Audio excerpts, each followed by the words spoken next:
4 organization. Do you have a gardening problem? We can help you with that. A program dedicated to help you grow a better garden, maintain your landscape, grow healthier trees, make that grass look a little bit greener, as well as preserving what you grow. We're here to help you with your gardening problem. You're tuned in to Garden Talk Radio. You are listening to the most informational-packed hour of garden-focused radio in the country and on the internet with your host, husband and wife team Joey and Holly Baird. This is the Wisconsin Vegetable Gardener Radio Show.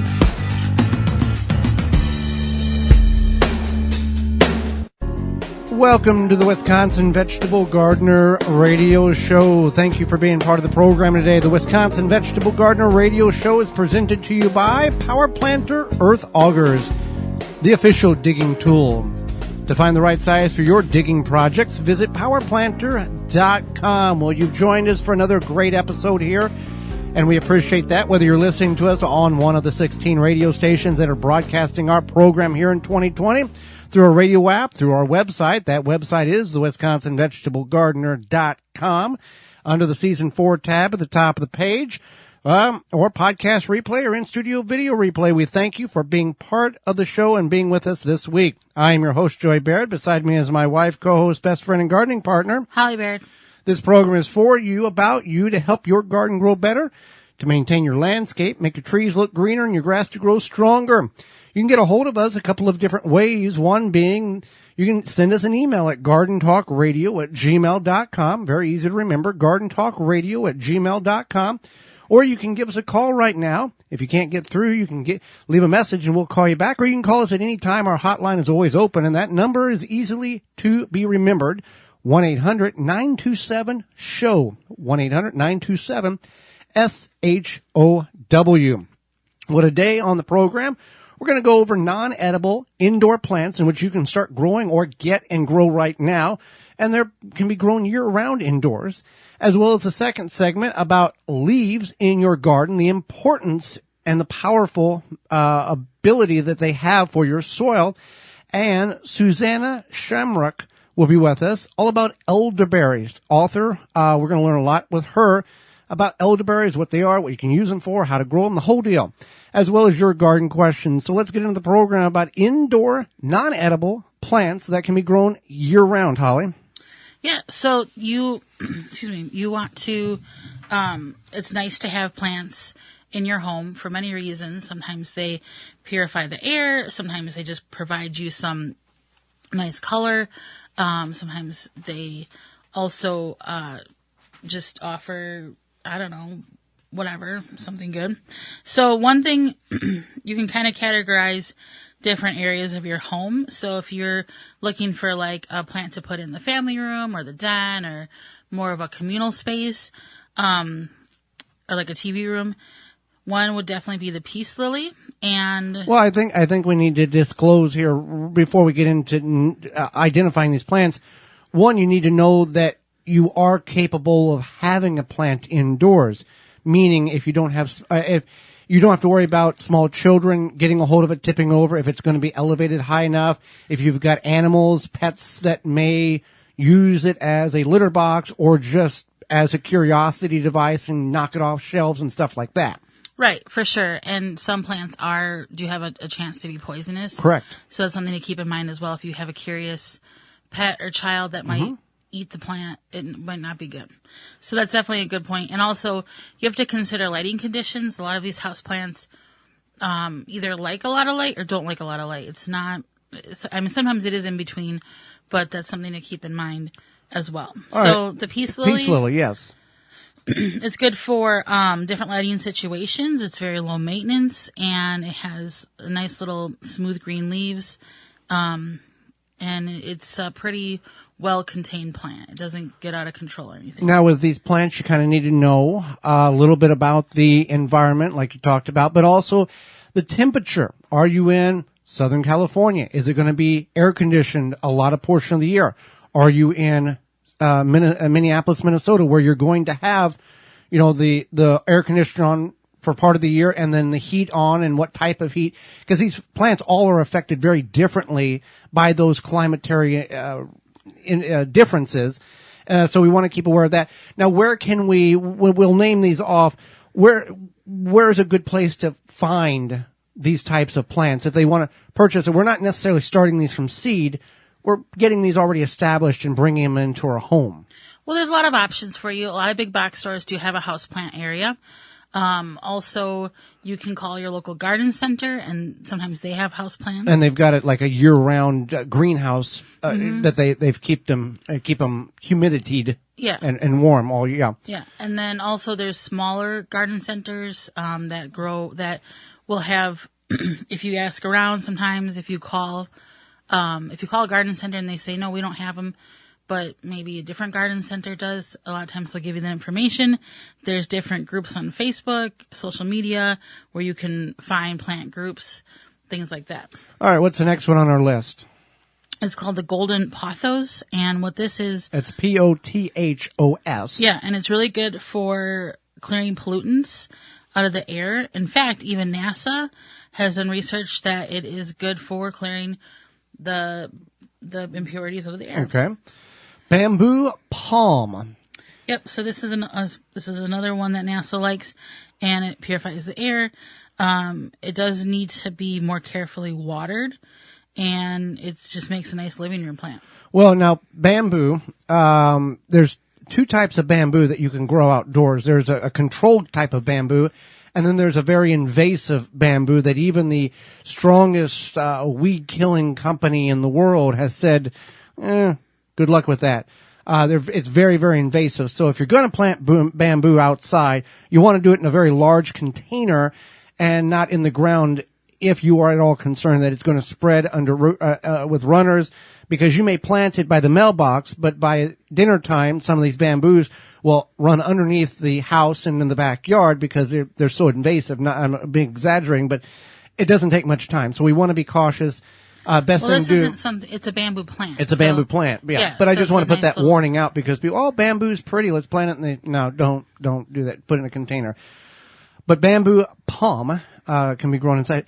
And also, let's see here. What else we got? French lavender. Yeah. So these are stuff that is good for maybe where you sleep. One would be because it's helpful and relaxing. It's a relaxing plant more or less. And then also because it does remove toxins from the air. So French lavender, and people find lavender to be a calming scent. So that is a plant that you could have near where you sleep to be calming. Now, when we say clean the impurities out of the air, we're talking your car, the air you breathe out, maybe some dust or that type of thing.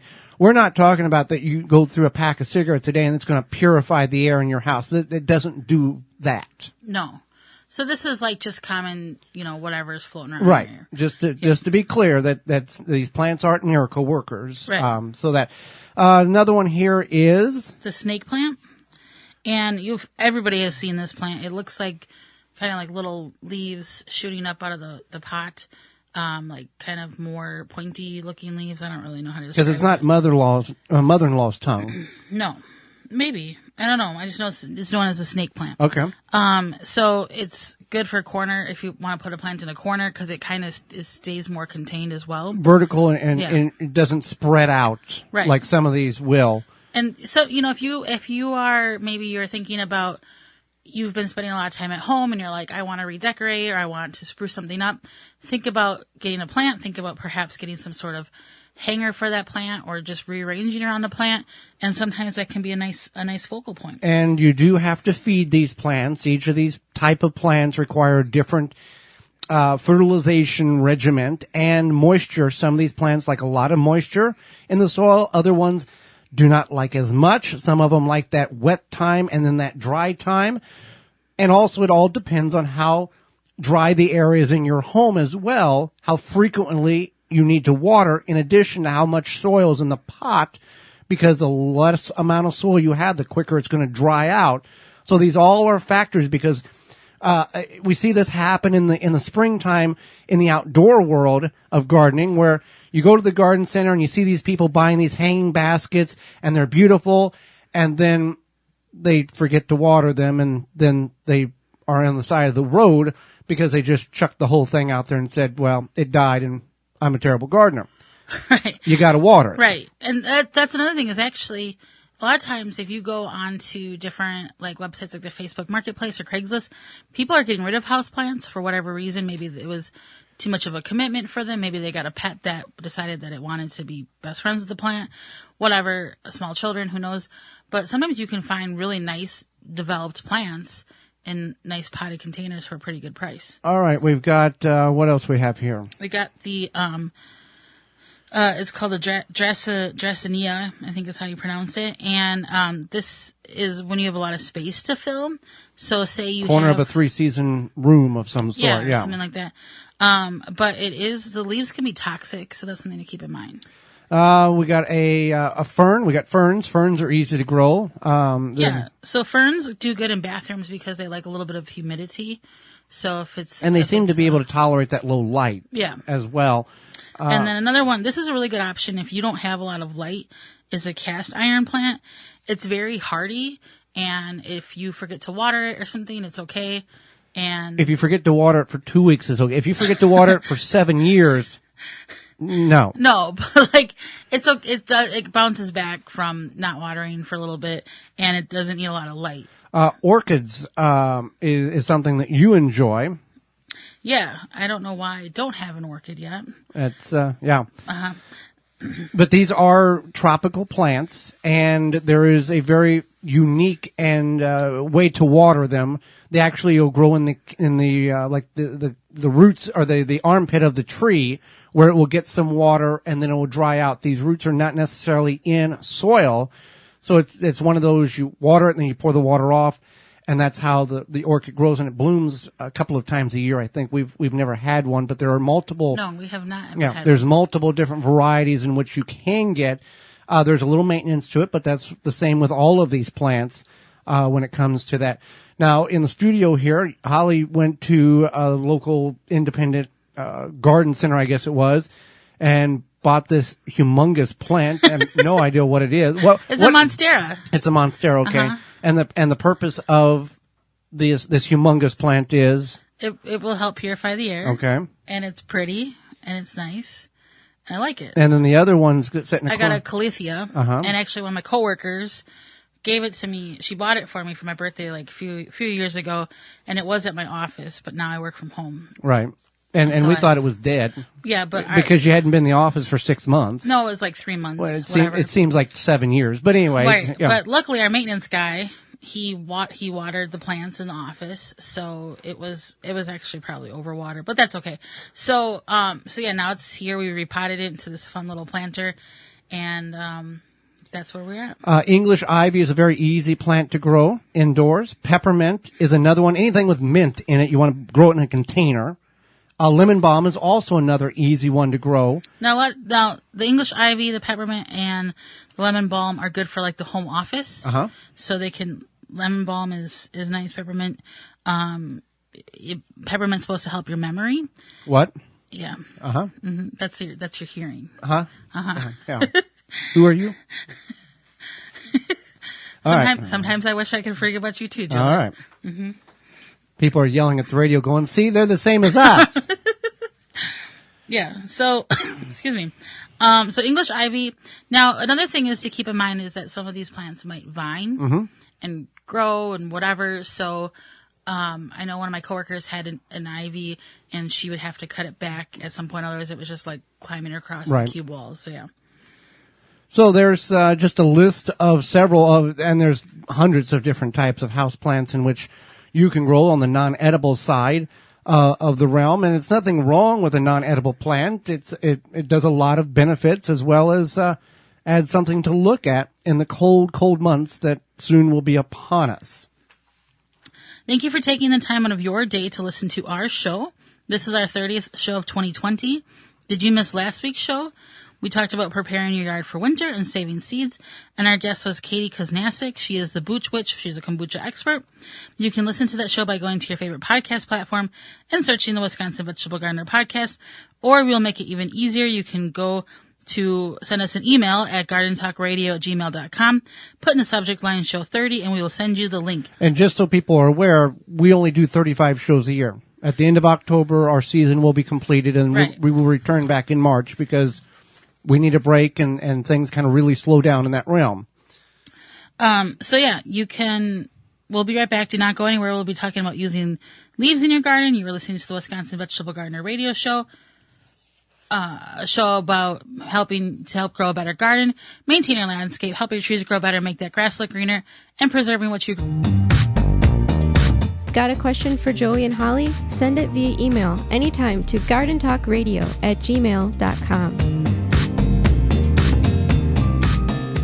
Do your trees look sad? When we here at the Wisconsin Vegetable Gardens have a tree or shrub issue, Dr. Jim's is the product we reach for, as it is the product that works. It really provides results. Their small batch, extra potent blend of readily available nutrients is exactly what your trees, plants, and bushes need to regain their health and stay bug-free. It's super easy to use, it feeds the microbes and adds new life to your soil, so you can grow stronger plants. Chemical-free, environmentally responsible fertilizer that works. It will put a smile on your face and your plants. To find out more about Tree Secret and other products, visit drjims.com. That's drjimz.com. Trim bin turns any chair into a workstation. Comfortably sort your herbs, dried flowers, cannabis, and more. Easily collect pollen with the static brush and mirror finish collection tray. High walls keep your work contained.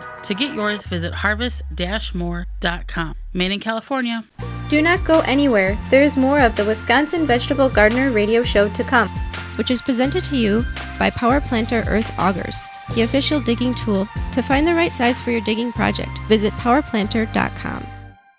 The number one key to healthy, productive plants are the roots. Starting from seed to full-grown plants, rootmaker.com has the answer. From seed starting trays with an innovative design that air prunes the roots, creating a fabulous root system, never again will you have root-bound plants. To multiple gallon grow bag sizes to raised beds, rootmaker.com has your grow needs covered. Visit rootmaker.com. Use coupon code TWVG at checkout and get 10% off your entire order. Brought to you by Blue Ribbon Organics, providing locally made organic compost and soil blends for gardens, farms, landscaping, and more. Visit blueribbonorganics.com or call 262-497-8539 to find their products nearest you. Blue Mel's Garden and Landscape Center offers an awesome selection of high-quality garden and landscape products. We have just the plants you're looking for: annuals, perennials, veggies, herbs, and more. Plus, you can always count on us to answer all of your questions and offer expert advice. Blue Mel's also carries the largest selection of bulk landscape materials in the area. Enjoy a beverage from our coffee shop while your kids run around in our huge playground. Join our growing list of highly satisfied customers. Visit the garden center that offers everything you're looking for. Visit Blue Mel's today. Blue Mel's, 4930 West Loomis Road, 414-282-4220. The Wisconsin Vegetable Gardener radio show is brought to you by the following: Neptune Harvest, Happy Leaf LED, Dripworks, We Grow Indoors, Deer Defeat, Harvest More, Blue Ribbon Organics, Blue Mel's Landscape and Garden Center, Chip Drop. Find all sponsors at the WisconsinVegetableGardener.com and thank them for their support. Now back to the Wisconsin Vegetable Gardener radio show, which is presented to you by Power Planter Earth Augers, the official digging tool. To find the right size for your digging project, visit powerplanter.com. Now here are your hosts, Joey and Holly Baird.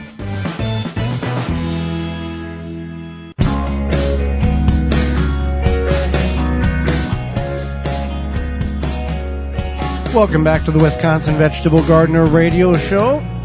Making our way through another episode. Well, Joey. Yes. I know that you like being thrifty. Uh-huh. And I like being thrifty. Right.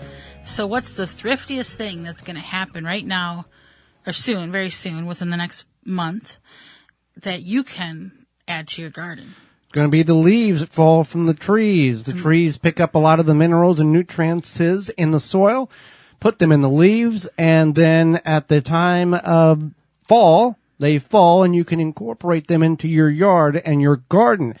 A couple of ways in which we can do it. There are some tree leaves that you don't want to include into your garden. However, there are some ways in which we want to do this and some ways that we have done it in the past that has worked very, very well for us.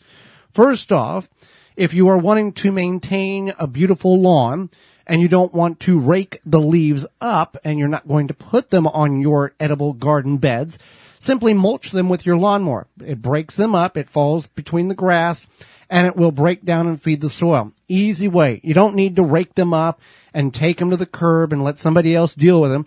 Just let them break down in your yard, and they'll work just fine. Right. Yeah, that's definitely a good option. So there's a few different things you can do with the leaves. You can insulate if you have any sort of tender plants, and a lot of times people will do this with not just edibles, but with like roses, other possible, we got a question about, what was that tree? Oh, okay. Anyway, so you can do this with other. Well, if you do this around a plant, such as a rose bush or a tree, you'd want to create a cage around it, like with a chicken wire or tightly squared fencing of some sort to keep the leaves contained next to the plant to add, Yeah. Yeah, no, that's exactly what I'm saying is it helps. You could put it on the base of the plant. Same thing with, carrots. And we talked about carrots and how a few weeks ago about how carrots, you can leave them in the ground until you're ready to harvest, and you would put leaves over them. And then kale, leeks, and beets are all good options for that. And when we talk about covering them, we're not talking about a few inches. We're talking several feet of a mountain of leaves to keep the soil frigid but not frozen and keep the vegetables alive but not growing. Right. And then you can use these to boost your compost pile. Maybe you've covered all your garden, all your soil, and you have extra, you can add them to your compost pile. And there's nothing wrong with taking a corner out of the garden or the yard and just piling them up, because leaves are very important in the spring. You can use them as a mulch. You can use them as soil amending. There's a lot of different things in which you can use leaves for, instead of putting them on the curb or taking the time and mulching them and taking them to the curb for somebody else to pick up. Utilize them on your property. Now, some of you may have very large properties which you are able to access leaves many portions of the year because you're in a wooded area, or you've backed the mulcher up and you just continue to unload loads of mulched leaves year after year, and you've got decades built up there, and it's a phenomenal free resource that you can use to feed your soil. Right. Yep. And definitely is a free resource. Now, one thing you can also do, and we don't really talk about this, but you can make leaf mold. So what you would do is, if you don't, you can shred them to do this, but you don't have to, and you just rake the leaves into a big pile. And what will happen is they'll make this, after 1 to 3 years, the fungus will break them down, and then it turns into a leaf mold. So you have to choose a designated spot to put them, but after a few years, they would break down 1 to 3 years. Well, the smaller the particles of the leaf, the quicker it breaks down. Just like the compost, the smaller the particles in the compost pile is, the quicker the microbial life can break it down. However, in our past, whenever we had the in-ground garden, we had about 1,800 square feet, and we would scrounge and scavenge the leaves, not only on the property, but across the street, and about a block for each side of the house, and on the front, on both sides. And a couple of, 2016 or 17, we brought in 72 44-gallon trash can fulls, and it figured out to be a little over a ton of leaves. And then the next year we brought in fewer leaves because time of the restriction. But we didn't mulch these. Right. We would mulch some of them, but the majority of them, we just got them off the street, got them out of the yard, and dumped them over the grow beds. And at the time, which this would have been October, early November, we would mound them up 2.5, 3 foot tall on some grow beds. This can be the same, and we will do this on our raised beds that we created this year. But by the time spring comes along, that 2.5 or 3, let's just 3 foot to make it easy math, has reduced by about 80%. It's about 10 inches high. And then you just move the leaves back if you're planting starts, and then you can bring that mulch back around the start plants if you're doing kale or broccoli, cauliflower, Brussels sprouts, whatever. But if you're doing like direct sowing, you can remove and pull it back, let those plants grow. And then if it is a plant in which you can tuck the leaves back around, you can, or you can utilize those leaves somewhere else. Now, some people will put them on their lawn or put them on their garden in full size or shredded, and then they will till them in. We're not a big advocate of tillage. However, if that is what works for you and has worked for you for many, many years, so be it. Go for it. Keep going with it. But we just lay the leaves on. And when we do what I just described, we laid those leaves on and piled them 3 foot high, and they broke down. And by springtime, they were about 10-inch high mound. By June, if you walked in our garden, you couldn't tell that we had brought a single leaf in that fall because they've all broke down. The microbial life, the worms, all of that stuff has has broke them down. When those leaves are mounded up, we can break the leaves back and we can see the worms scurry because they're all up on top of the soil, feeding off of those leaves and taking them down and doing their thing under the soil. So it's a very beneficial, free resource that we can utilize each year.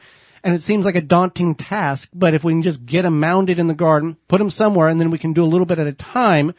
With our situation in the city, is we're fighting the municipality that comes across every X amount of days and sweeps up all the leaves that all the neighbors have put on the street curb or in the gutter to get away. So we have to scurry in there and pull all those back out.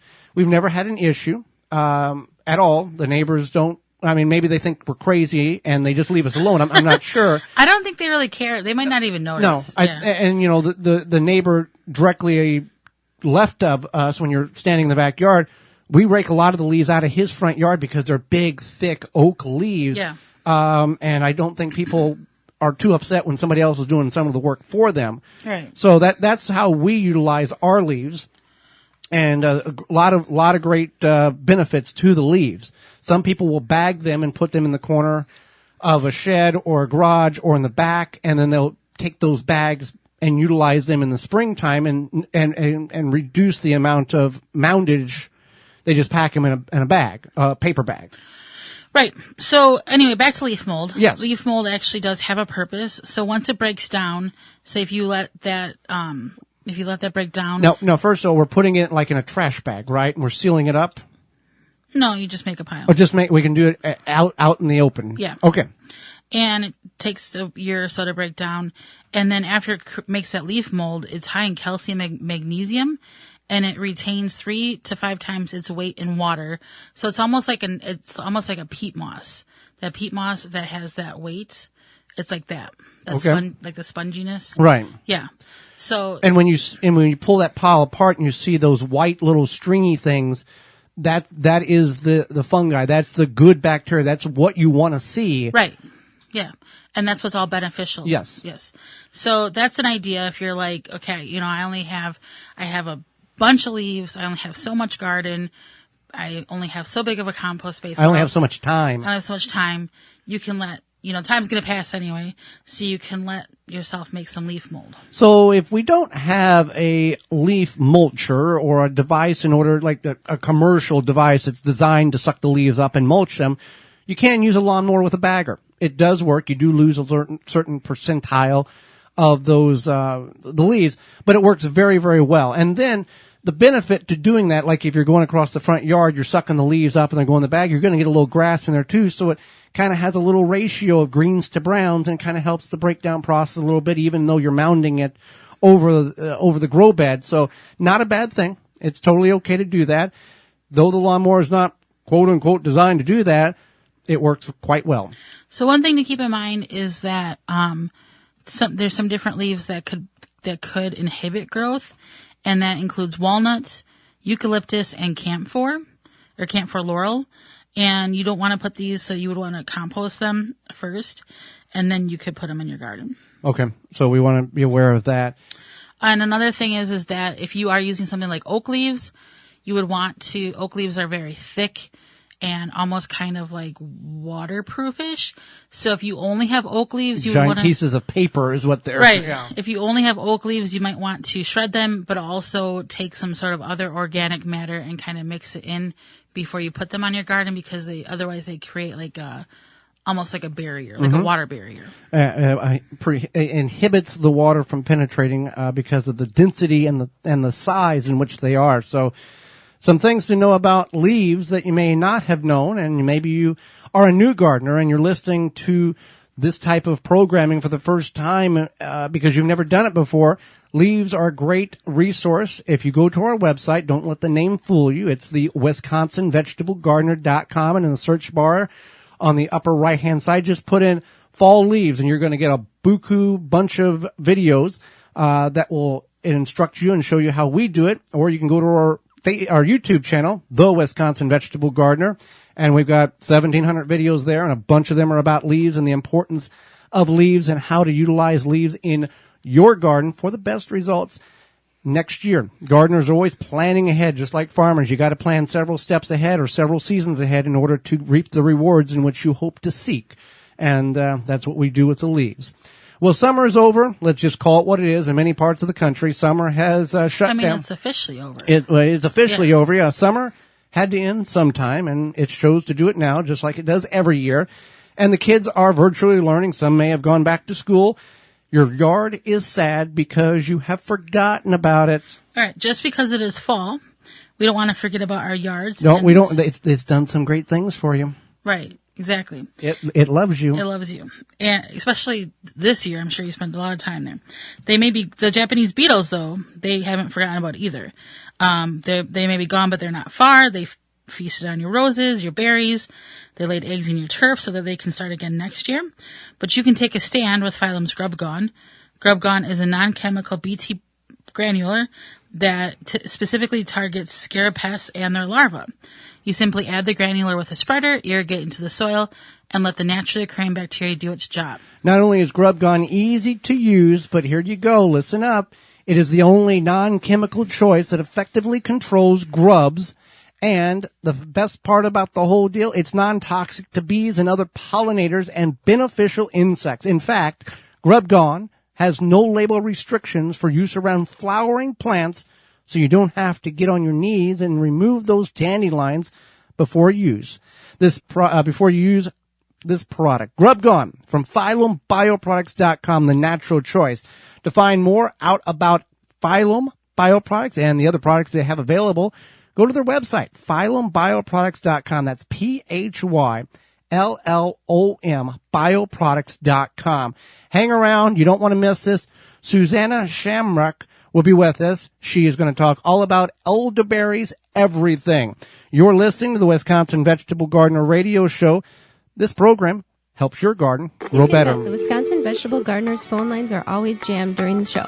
So Joey and Holly keep their phone lines open 24/7 to help you. Call anytime 24/7. Just dial 1-800-927-7469. Or just remember 1-800-927-SHOW. SHOW. Leave a message and they will call you back. Planting conditions are always favorable with the Power Planter Earth Auger. No matter what the job is, Power Planter has the right size for you. Simply attach to a drill and let the Power Planter do the work for you, creating holes fast and efficiently with ease. Find the size that fits your project at PowerPlanter.com. Did you know fall is the best time to plant grass? It's true. With Pearl's Premium Ultra-Low Maintenance Grass Seed, it needs mowing only once every 4 to 6 weeks rather than weekly. Pearl's Premium Grass grows 4-foot deep roots, so it needs 75% less water and outcompetes other grasses and most weeds without chemicals and stays green year-round. Buy Pearl's Premium Grass at Whole Food Markets in New England, quality garden centers, or buy online at pearlspremium.com. That's pearlspremium.com. And put in the discount code, my name, Joey20. That's Joey20 for 20% off discount today and tomorrow only. Pearlspremium.com, the best grass seed you'll ever grow. Do not go anywhere. There is more of the Wisconsin Vegetable Gardener Radio Show to come, which is presented to you by Power Planter Earth Augers, the official digging tool. To find the right size for your digging project, visit powerplanter.com.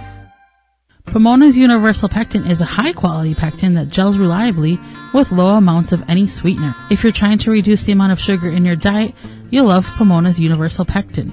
Now you can make healthy homemade jams and jellies sweetened to your taste. You can use sugar or honey to sweeten. Pomona's Universal Pectin keeps indefinitely when stored in an airtight container. Easy to use, versatile, and comes with directions and recipes in every box. Find out more and where to buy at PomonaPectin.com. Also available at natural food stores and online. The Wisconsin Vegetable Gardener Radio Show is brought to you by the following: Phylum Bioproducts, Dr. Jim's, MI Greenhouse LLC, Green Gobbler, Water Hoop, Seed Savers Exchange. Find all sponsors at the WisconsinVegetableGardener.com and thank them for their support. Bluemel's Landscape and Garden Center. You've heard their name. Have you been to their facility? They have the largest variety of bulk materials available in the area. 40 items to choose from compost to wood chips to gravel to sand and everything in between. You can finish up those last-minute projects I know you want to get done, so you're not thinking about them all winter long or having somebody tell you you should have got them done. Let Bluemel's Landscape and Garden Center help you achieve that goal and maybe get some brownie points with the family.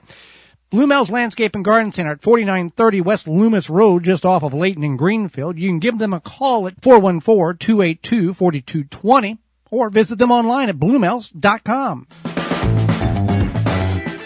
Now back to the Wisconsin Vegetable Gardener Radio Show, which is presented to you by Power Planter Earth Augers, the official digging tool. To find the right size for your digging project, visit powerplanter.com. Now here are your hosts, Joey and Holly Baird.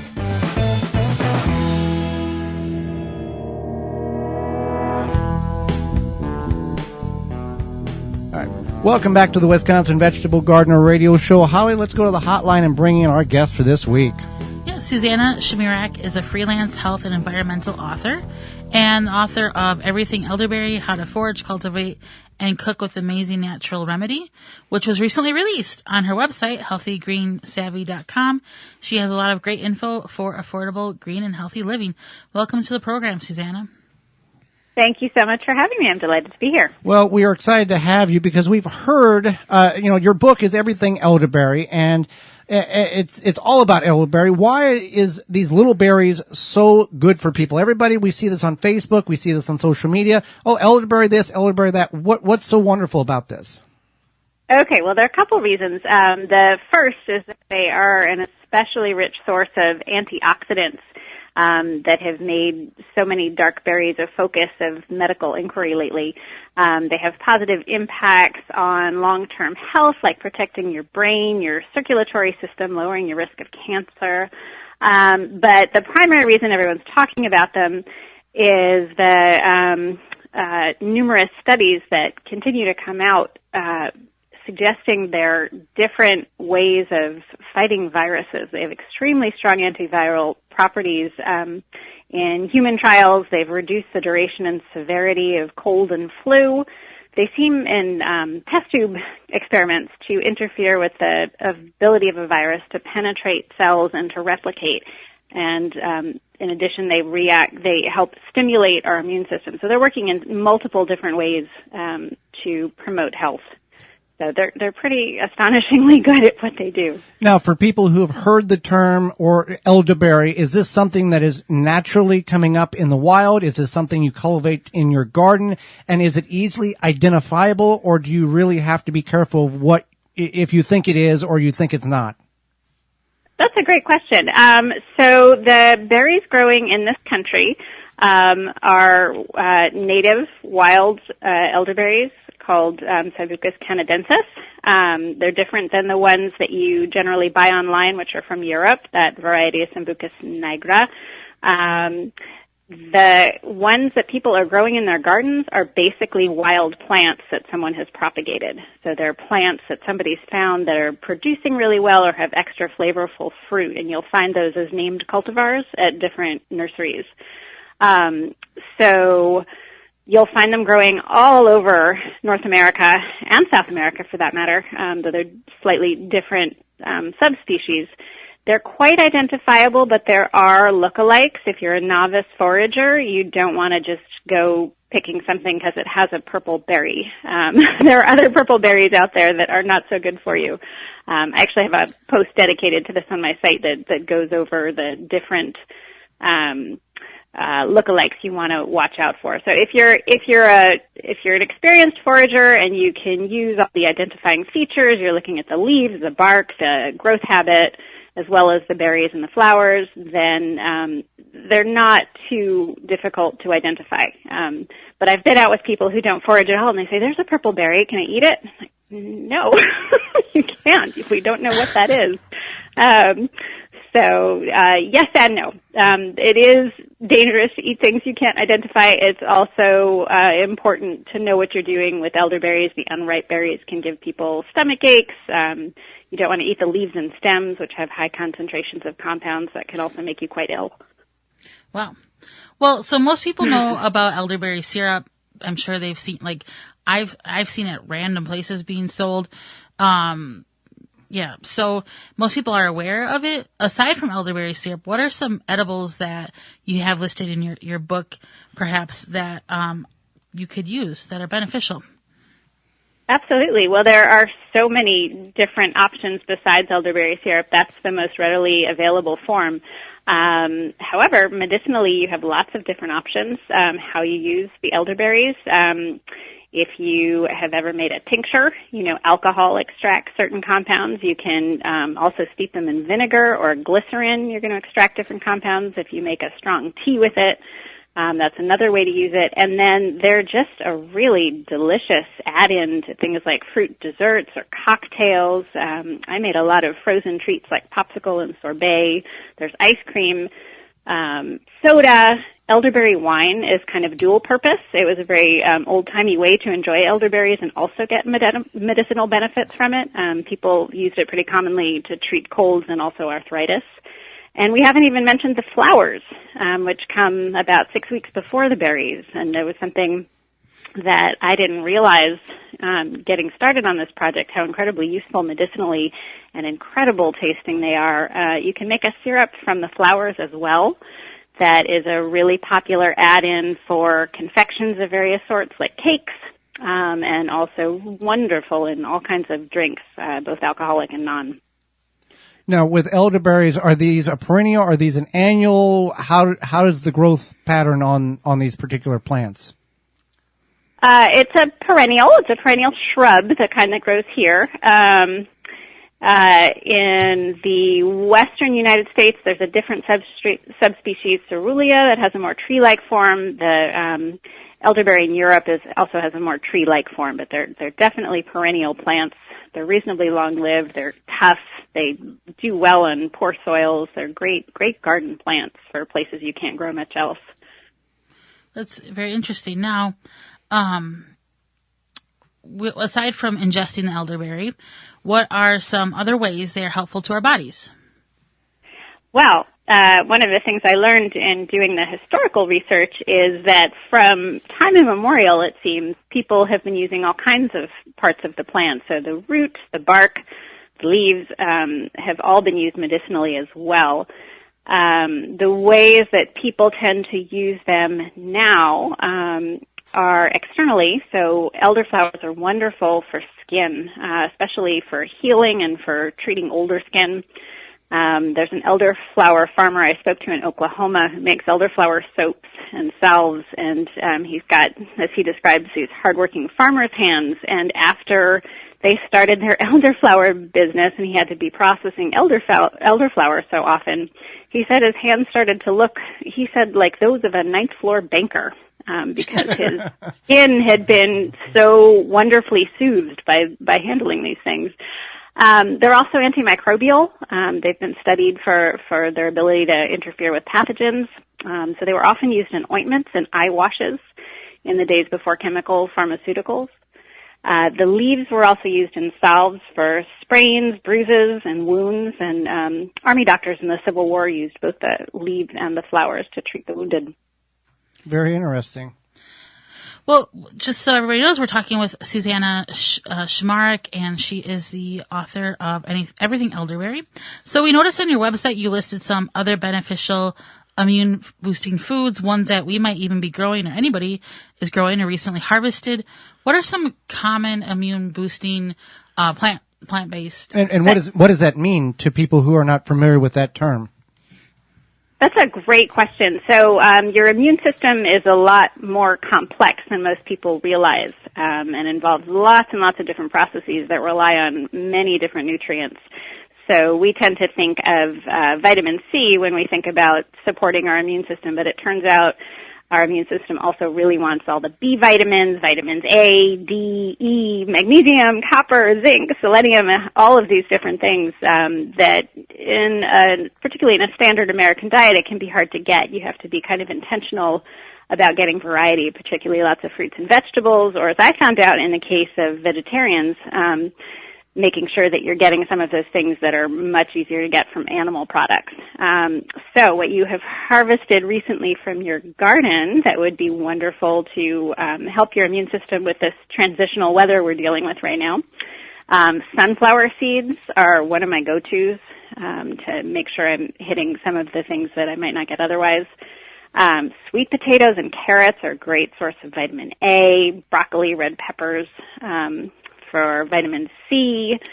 Your gut health is incredibly important to getting your immune system functioning, and the prebiotics we get from our garden, like leeks and sunchokes, onions, broccoli stems, the microbes in our gut really like that. So that can be really helpful.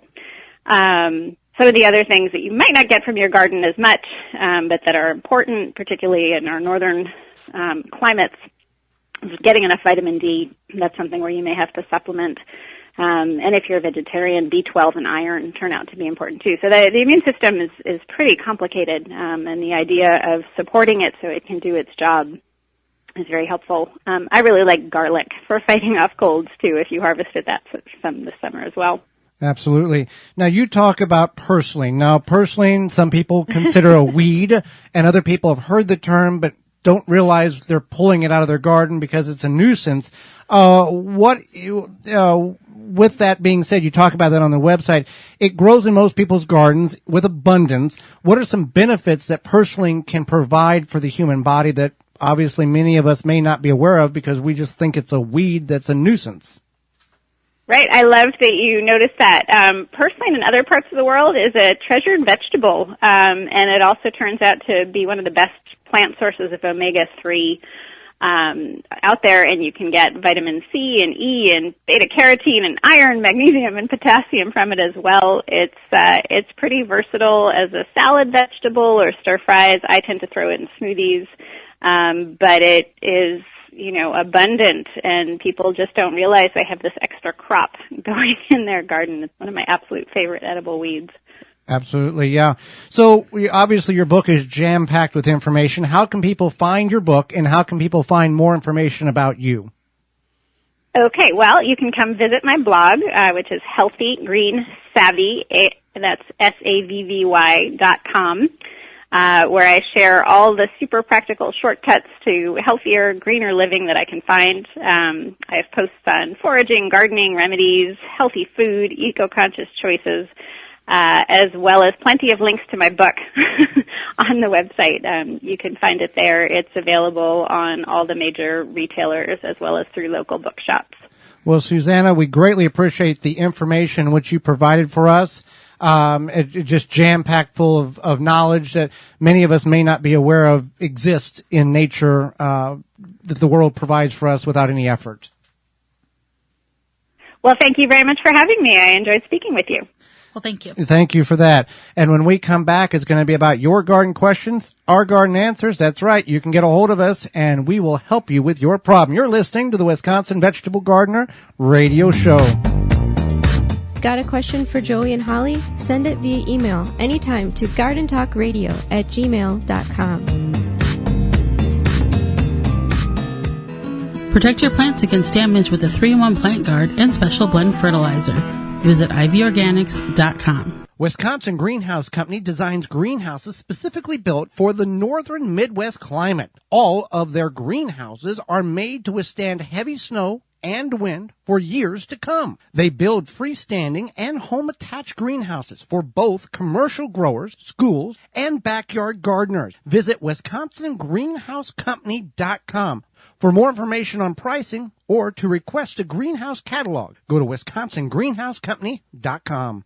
Do not go anywhere. There is more of the Wisconsin Vegetable Gardener radio show to come, which is presented to you by Power Planter Earth Augers, the official digging tool. To find the right size for your digging project, visit powerplanter.com. At Big Elk Garlic Farm, they are passionate about their garlic and take great care to provide you with the best seed stock around. Their high-quality garlic is non-GMO. They stand behind their product 100%. Get your garlic for this fall's planting at BigElkGarlicFarm.com. When it comes to bulk landscaping materials, Blue Mills Garden and Landscape Center is where everyone goes. Whatever the project, we have the materials you need with over 40 varieties to choose from. Soils, mulches, gravels, decorative stones, fresh cut sod. Blue Mills has these products in stock and ready for easy pickup or fast delivery. So what are you waiting for? Now is the time to get your yard back into shape. Stop in and pick these materials up or call us for delivery today. Nobody does bulk landscaping materials better than Blue Mills Garden and Landscape Center. Blue Mills, 4930 West Loomis Road, 414-282-4220. The Wisconsin Vegetable Gardener Radio Show is brought to you by the following: Power Planter Earth Augers, Ivy Organics, Root Maker, Pomona Universal Pectin, Chapin Manufacturing Incorporated, Pro Plugger, Tomato Snaps, World's Coolest Floating Rain Gauge. Find all sponsors at the WisconsinVegetableGardener.com and thank them for their support. Now back to the Wisconsin Vegetable Gardener Radio Show, which is presented to you by Power Planter Earth Augers, the official digging tool. To find the right size for your digging project, visit powerplanter.com. Now here are your hosts, Joey and Holly Baird.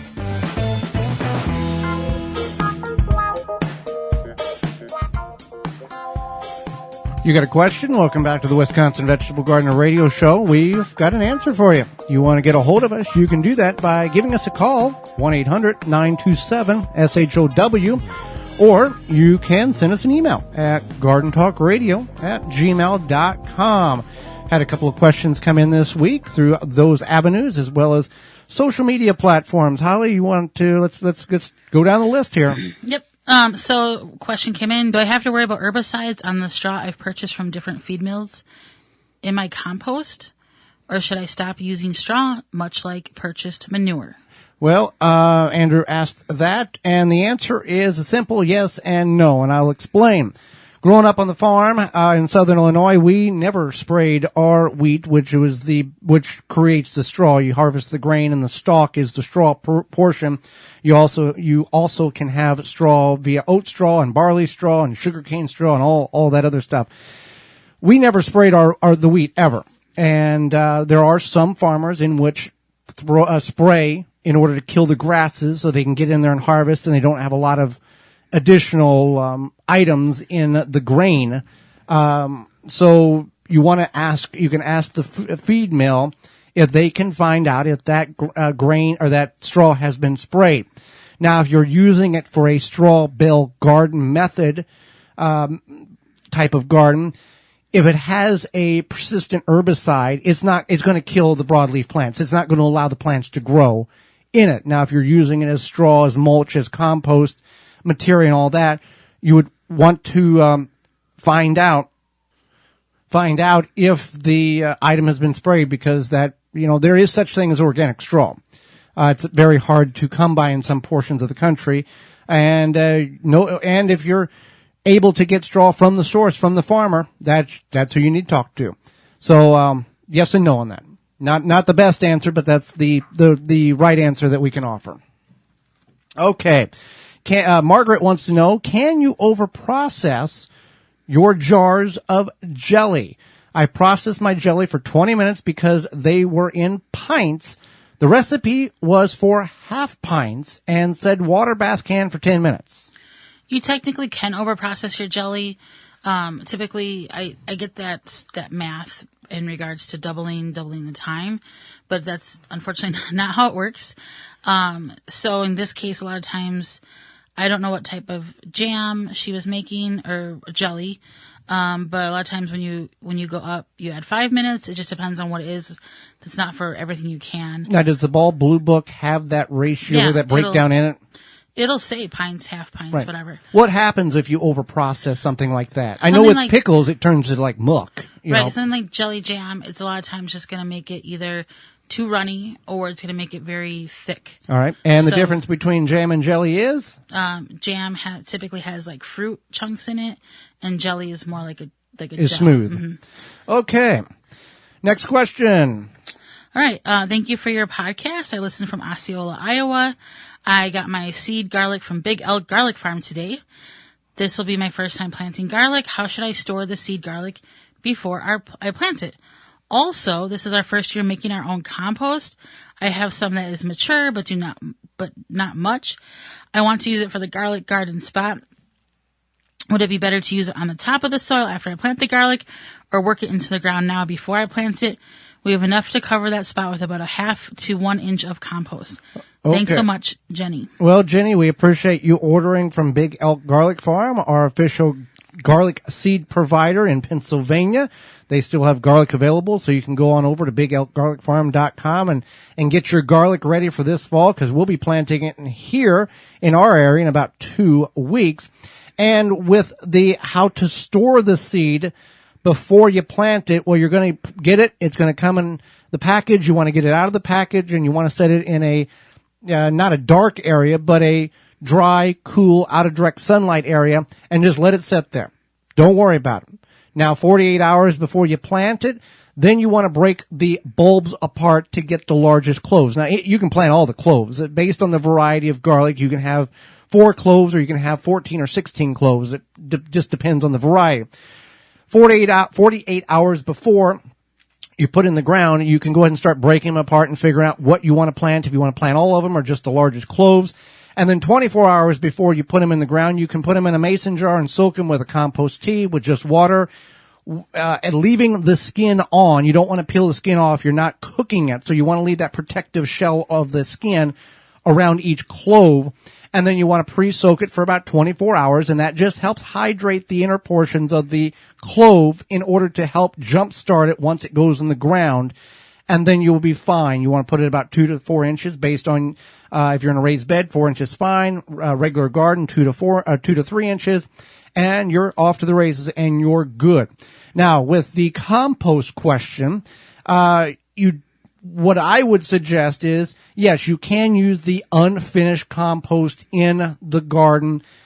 If it's at least, 75% completed. I would go 50 to 75% completed. You can go ahead and use it. I would recommend working it into the garden, mixing in, because you're already going to work the soil for the garlic to be planted. So go ahead and work that already halfway or mostly broke down compost into the soil. And that gives a couple of benefits here. One is you can top dress it. That's great. That's fine. But if you get it under the soil, it's going to break down and finish that composting process much quicker. And it just works out a lot better that way. You can get the nutrients down around the roots. It doesn't have to work itself down, and the worms and the microbial life will be there, and it'll be just fine. There's nothing wrong with top dressing that partially finished or almost completed compost. We just find if you work it in the soil, it works a little bit better in the breakdown process, and everything's a little cleaner on that end.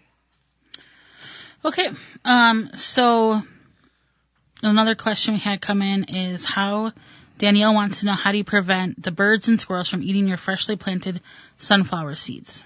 Well, we've never had the issue of the extraction of the seeds from birds or squirrels after the planting has occurred, but there are some techniques in which you can exercise in order to get the best opportunity for those sunflower seeds to take off and germinate and grow. One is, if you have a persistent problem with squirrels digging these seeds up, you can plant your seeds. We're going to take a reference here, a 4x4 square foot area. You can plant your seeds according to the recommended rate on the back of the package, and then you can cover that area with chicken wire or hardware cloth that's large diameter squares. And that way, with that metal, it's less likely for the squirrels to get in there and extract the seeds, and less likely for the birds to get in there and remove the seeds. That would be one way to do it. You could also take, and where you plant the seed, you can take a a cone or a clean PVC pipe that's like 2 or 3 inches in diameter and cut them to 6 inches in height and put that around, a collar around where the seed is at. And that will help reduce the removal of the seeds from the squirrels and the birds. And then hopefully you can get it. Now, we've had problems with the squirrels after the fact. The plant is already growing, about to flower, and they hack it off halfway. We let that sunflower alone. We didn't remove it out of our garden bed. And we found, to our delight, that it created offshoots. And we had 5 or 6 smaller sunflowers that came off of that lower section of the stalk that was still growing out of the ground. Top portion had been mowed off, and we got rid of it. But it put off side shoots, just like you would if you harvested a broccoli or cauliflower head and left the plant alone. It creates side shoots and additional growth. So that was kind of a neat thing to see, and did it that way. Let's see here. Gail has a question. She's listening to us on WCRN 830 AM out of the Boston area. We appreciate her listening. And her question is, let's see, I just planted a crepe myrtle outside in somewhat of a protected area, and it is flowering and doing very well. I know it is not really for my zone, but decided to grow it anyway. I understand if I take care of it with mulch and a little TLC, it could possibly survive our winters. Your thoughts and your suggestions? Yep. So she can definitely use some mulch around the base, just like we talked about using leaves, and then also wrapping it in burlap. So she's in, I believe it was zone 6A, and the crepe myrtle should do fine. Yeah, it's suitable for zone 6. So, and 7, yeah. And 7. So, but also we have to keep in mind, as we've talked about on this program, out of the 30 shows, about 16 of them, just because it says your plant is suitable for zone 4, for example, it can get colder in your area than zone 4 paperwork shows on the internet. So, right. We want to be aware of that. So, based on the height and the size of the crepe myrtle, you can create a cage around it of 4 or 5 foot tall fencing and then pack it with leaves and keep it that way. Keep it chilled, but not frozen or too warm type of thing. Right. Or you could wrap it in burlap. You could wrap it in burlap, which would probably be the easier of the two, unless you have a lot of fencing around and you want to do that. So maybe you do. Maybe you do. Well, we greatly appreciate your time. We are out of our time, and we always thank you for taking time out of your day. We see the people listening all across the country via the podcast replay, the in-studio video replay, live on the radio right now, and we thank you for your participation. Even if you don't call or email us, we know you're listening. Our sponsors have informed us that their product are being sold because of you guys buying it, because you need their product, and we only go after companies that have good products that we know that you can use and is beneficial to your property and your lives. So join us next week on the program when we're going to be talking about growing indoor edible plants over the winter, what you need to know in order to get some production off of those plants so you can have some fresh produce in the winter, as well as pumpkins, what you need to know about pumpkins, what you didn't know about pumpkins, and what you can do with pumpkins besides hacking a face in the front of them and saving some seeds. We'll go over that too. And our guest will be Emma T. She is a community food sharing creator here in the Milwaukee area. And it's not a story that's just about Milwaukeeans. It's a story that can be translated and duplicated in every community across the country and the world, plus your garden questions. So until next week, for Holly Baird, I'm Joy Baird, and we will see you in the garden.